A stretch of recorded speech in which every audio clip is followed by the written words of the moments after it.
I know you don't really listen, and then you're gonna regret it later because I'm seeing it over here on Spring Garden, where you're gonna have traffic issues. So, you guys want to open up flights between Africa and France, and that's a great idea, but it's not gonna come into America.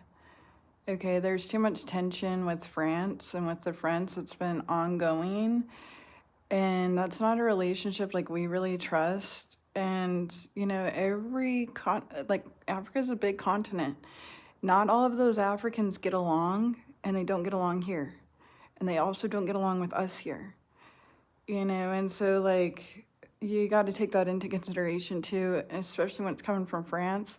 France isn't gonna have better safety ratings either. If you want the best safety ratings, are gonna come with the English flight because of the Mohawks.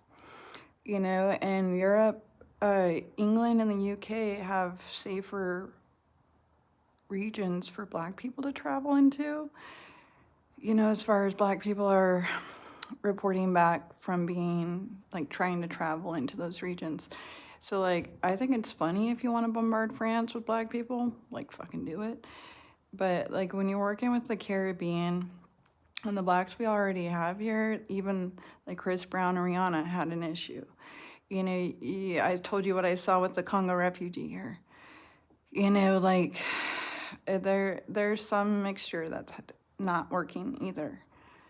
And so like then they start patronizing each other, and that also becomes an issue. And I it's not my area. All I can say is like we don't have a good relationship with the French, so I can't support that. If you want to come through Europe, like England, I can support that better.